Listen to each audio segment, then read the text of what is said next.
اعوذ باللہ من الشیطان الرجیم بسم اللہ الرحمن الرحیم وَإِن مِّنْ أَهْلِ الْكِتَابِ إِلَّا لَيُؤْمِنَنَّ بِهِ قَبْلَ مَوْتِهِ وَيَوْمَ الْقِيَامَةِ يَكُونُ عَلَيْهِمْ شَهِيدًا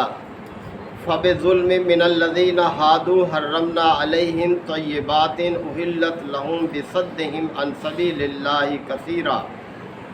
وَأَخْذِهِمُ الرِّبَا وَقَدْ نُهُوا عَنْهُ وَأَكْلِهِمْ أَمْوَالَ النَّاسِ بِالْبَاطِلِ وَأَعْتَدْنَا لِلْكَافِرِينَ مِنْهُمْ عَذَابًا أَلِيمًا لَكِنِ الرَّاسِخُونَ فِي الْعِلْمِ مِنْهُمْ وَالْمُؤْمِنُونَ يُؤْمِنُونَ بِمَا أُنْزِلَ إِلَيْكَ وَمَا أُنْزِلَ مِنْ قَبْلِكَ وَالْمُقِيمِينَ الصَّلَاةَ وَالْمُؤْتُونَ الزَّكَاةَ وَالْمُؤْمِنُونَ بِاللَّهِ وَالْيَوْمِ الْآخِرِ اولئک سنؤتیہم اجرا عظیما صدق اللہ مولانا العظیم۔ سورہ نساء کے یہ 22 رکوع کی اختتامی آیات ہیں۔ سلسلہ کلام چل رہا ہے یہود کے رویہ کے حوالے سے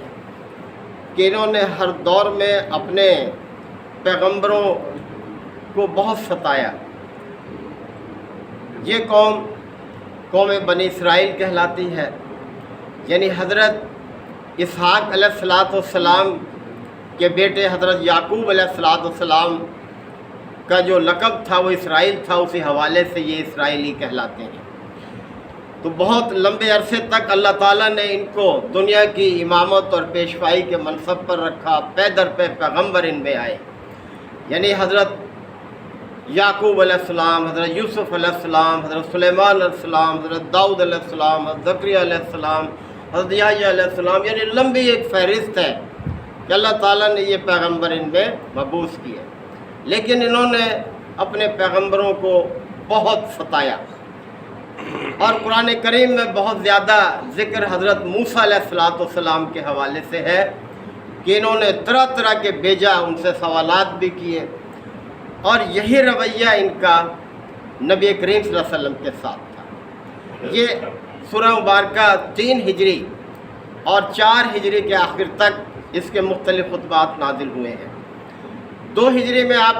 جانتے ہیں کہ تحویل قبلہ ہوا۔ تحویل قبلہ یعنی قبلہ کی تبدیلی، اور یہ اس بات کا اعلان تھا کہ اب قوم بنی اسرائیل کو دنیا کی امامت اور پیشوائی سے معزول کیا جا رہا ہے، اور نبی کریم صلی اللہ علیہ وسلم کی امت کو اس منصب پر فائز کیا جا رہا ہے۔ تو یہ اس بات کا بھی بڑا رنج رکھتے تھے کہ ہم سے یہ کیسے ہو، کیا برتاؤ ہمارے ساتھ ہو گیا۔ تو نبی کریم صلی اللہ علیہ وسلم کو بھی یہ طرح طرح سے ستا رہے تھے۔ تو اسی حوالے سے بات چل رہی ہے کہ وَإِن مِّنْ أَهْلِ الْكِتَابِ، کہ ان اہل کتاب میں سے کوئی بھی ایسا نہیں ہوگا إِلَّا لَيُؤْمِنَنَّ بِهِ قَبْلَ مَوْتِهِ، جو اس کی موت سے پہلے اس پر ایمان نہ لے آئے۔ اس کے 2 مطلب ہیں، اس آیت کے دونوں وجہ ہیں۔ ایک تو یہ کہ جب مسیح علیہ السلام کی طبی موت واقع ہوگی تو اس وقت جتنے بھی اہل کتاب ہوں گے سب پر ان کی حقیقت منکشف ہو جائے گی، اور وہ مان لیں گے ان کی حقیقت کو۔ اب تو نہیں مانتے ان کی حقیقت کو، طرح طرح کے الزامات لگائے ان یہود نے حضرت مسیح پر بھی، ان کی والدہ پر بھی۔ لیکن اس وقت جب حضرت مسیح کی طبی موت ہوگی، اس وقت جو بھی اہل کتاب موجود ہوں گے ان پر حضرت مسیح کی جو حقیقت ہے وہ واضح ہوگی اور وہ اس کو مان لیں گے۔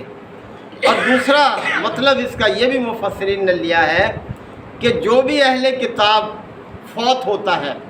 مرتے وقت اس پر حضرت مسیح کی جو حقیقت ہے وہ منکشف ہو جاتی ہے اور وہ اس کو مان لیتا ہے۔ لیکن یہ ایسا وقت ہوتا ہے کہ جو فائدہ نہیں دیتا، یعنی ان کے لیے فائدہ مند نہیں ہے، اس وقت اس کو مان لینا چاہیے۔ وَيَوْمَ الْقِيَامَةِ يَكُونُ عَلَيْهِمْ شَهِيدًا، اور قیامت کے روز حضرت مسیح گواہی دیں گے، یعنی اللہ کے دربار میں اس رویے کی گواہی دیں گے جو انہوں نے حضرت مسیح کے ساتھ اختیار کیا۔ فَبِظُلْمٍ مِّنَ الَّذِينَ هَادُوا، پس یہ لوگ جو یہودی بن گئے ان کے ظلم کی وجہ سے، اب اللہ نے ان کے کچھ جرائم بیان کیے ہیں، ان کے ظلم کی وجہ سے جنہوں نے روا رکھا ان یہودیوں نے، اور